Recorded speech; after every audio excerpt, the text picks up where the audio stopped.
Hello, welcome to Ant Chat. My name's Chris Morrow. Today on the show, we'll be looking at ants and some spring wildflowers. Generally, I thought this would be a good theme. It's a little disjointed, as the two don't have too much in common at this time of year, but, trees are blooming, so why not? One of the earliest wildflowers we have here in the New Jersey is hepatica. I don't know the species name to this one, but you can see it's actually a semi-evergreen. Grows leaves and has a very pretty flower to it when it gets up and going. Lasts about 2 or 3 weeks and, looks kinda good. And I have that growing at the base of the tree we were looking at. Going up the tree, it's sort of a ornamental thing you commonly find being sold around here. It was pretty much growing, I think, when we moved into the house, not that I remember that. And it's already been, it's something about, I've always called it a Japanese weeping cherry. And the thing about this tree is it has really soft wood and it likes to grow into itself too. And it's perfect for carpenter ants, such as Camponotus pensavonicus, which is what we're looking at running up here. The hairs on the abdomen. Also, this tree is notorious for getting gals, and I guess you could call that a gal. It's just kind of like a weird big growth that's just on the tree. Very pretty for about just less than a week. This is a dark bark and big pink flowers. Elsewhere we have bluets, which are easily one of my favorite spring flowers, because when you get them growing in mass, you can actually simulates like snowfall. It's really like a weird effect here. And just digging around the base of another tree, we have a little anthill. And I was actually curious to see what was here, because I immediately thought, alright, this has to be a pavement anthill. So I started just digging through leaf litter, and finally we saw what it is. You can see a little orange ant there. We'll see it again in a moment. Kind of dig through here. They're not always at the top of the mound. This was a little bit of a cold day. But it's uncommon to find this ant on the surface. It is a Lasius species.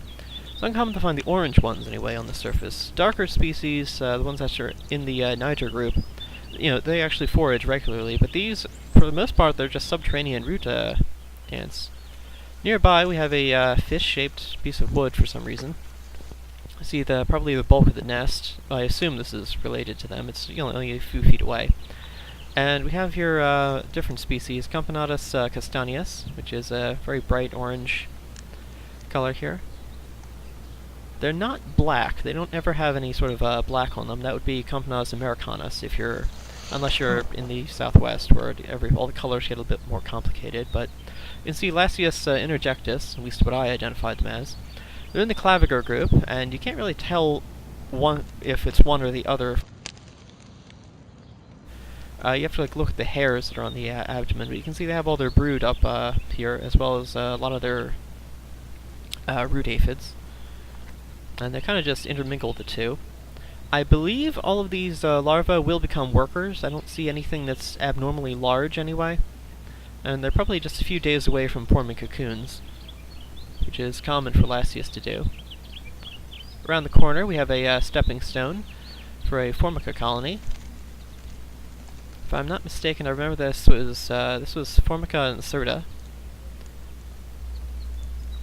Though I've recently learned you can also tell the two apart. You can tell Formica incerta from pallidiflora by the presence of setae, or back hair. I forgot what setae stands for, but it's just back hair that's on the hair on the mesosoma, basically.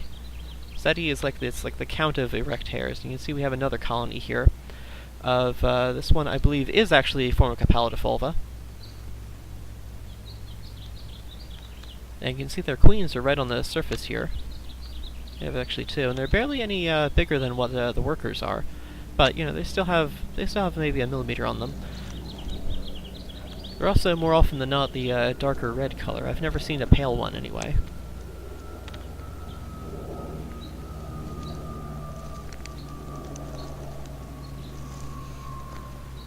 And over here is a bad sign. We have the invasive pavement ant, Tetramorium.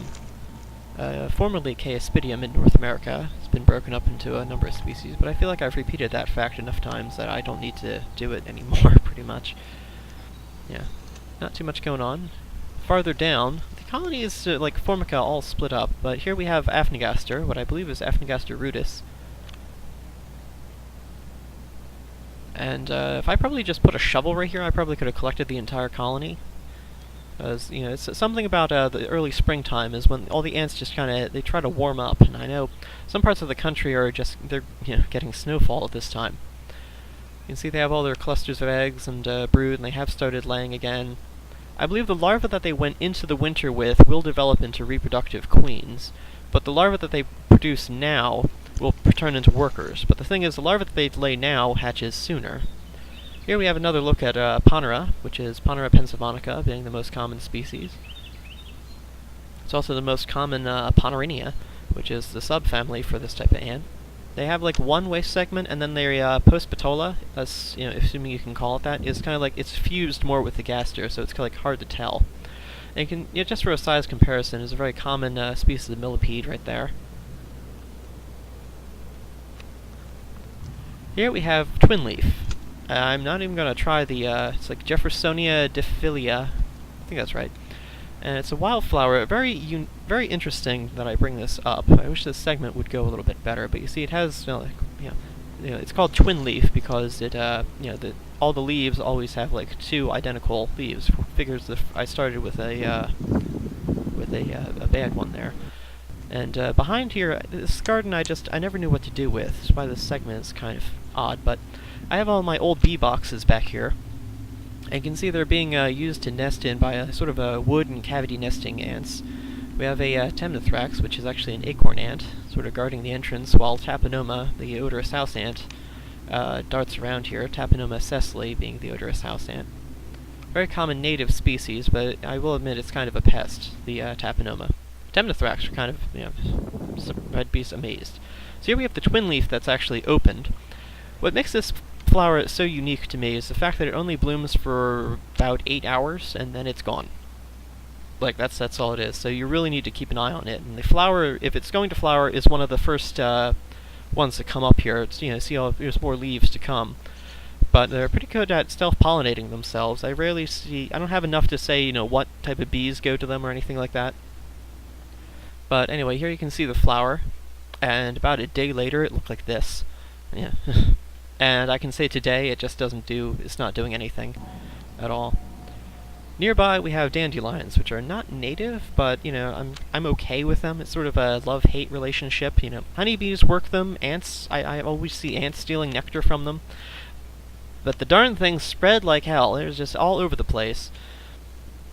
And you see out here we have petals to the that tree that we opened up with, the Japanese weeping tree, which is what I've called it. We have violets, very pretty type of violet, coming up also, and they come up in mass, and they're very good at reseeding themselves. Supposedly, violets, their seeds can be distributed by ants, but I've never actually seen this done in practice. The seed pods are just way too small. Down here it's hard to tell, but we have Lasius, I think Elanius is what's common in that part of the yard, and more bluets blooming here. I'm trying to establish bluets because I really want that snow effect going here. I also have them paired with Spring Beauty, which I don't recall the name. It's Clayton or something like that. And you can see it's like a grass-like plant that has a stalk that comes up, and they all just kind of flower. More violets. I believe that one is actually the state flower, and we have this other creeping mint. You know, state flower of New Jersey going back there. Lots of twigs and stuff. I need to clean up this area. Kind of looking for stuff to find here. And we go back to the Spring Beauty, which is... yeah, Claytonia virginica. I much prefer bluets, to be honest. I think it's such a better looking flower. It's, violets are also good, but they spread like, you know, crazy.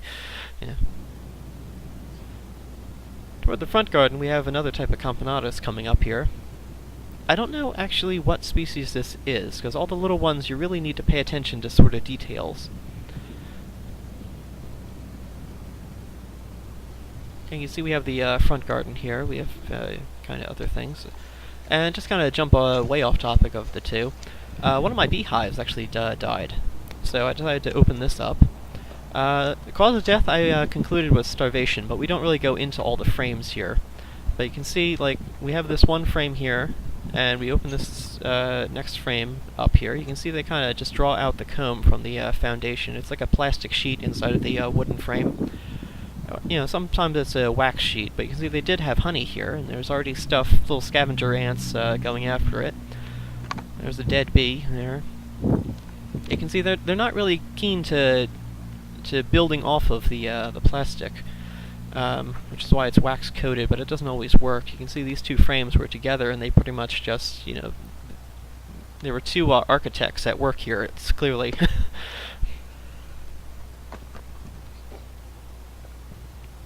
More honey right there, and that's, you know, pretty much good to eat. And here they just, you know, didn't know what the hell they were doing. While I was going through all this stuff, though, I actually came across something that was kind of neat that I occasionally do. What I believe is a black widow spider. And I find these, like, all over the yard in odd places, and I probably should have kept an eye on where that one went. But just going back to the lower part of the hive, this would be the hive stand that all the boxes sit on. Underneath we have just a mass graveyard of bees, and you can see ants are already clearing this up. So many dead bees down here. It's all from just regular die-off and starvation, I believe. What happened was they have to maintain a cluster around the eggs, and if there's no food available to them, then they're not going to wander off and get it. That's just not how they work. So they eventually die, and even all the insects that depend on them that you find in hives, like an earwig here or there, pass away too.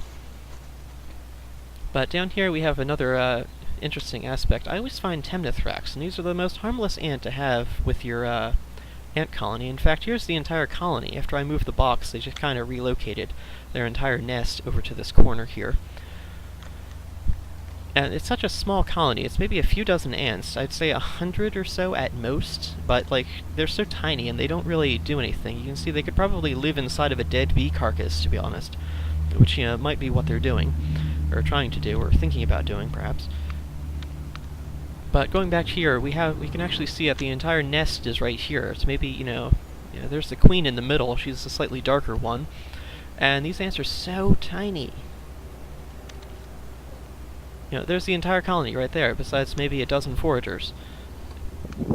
I'm not sure exactly what species this is. I haven't gotten around to doing those. And over here we have a Formica that's, or possibly a Campanella. It's hard to tell from this angle. Just like size comparison, one of those just like tramples all these other ants. And you see they're drawn in by the smell of wax and honey and bees and things. And here I am holding the camera wrong, and you can see he's just he's grabbing the little ant trailer, which are bee carcass, and just making off with it. Huzzah! Mine.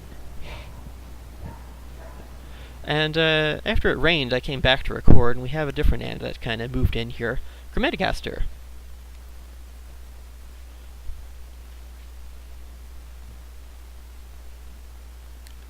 I always love Chromaticaster. They kind of have like that, they're called Acrobat ants. And they have this, here's a better one. Here's a, they have that kind of heart-shaped abdomen. They have the spines on them, and they always when they go to sting or spray acid or something. They have like a follicle-like stinger. They bring it up and over, which is something most ants don't really do. So it's kind of like a scorpion action, as opposed to bringing it down and under for stinging.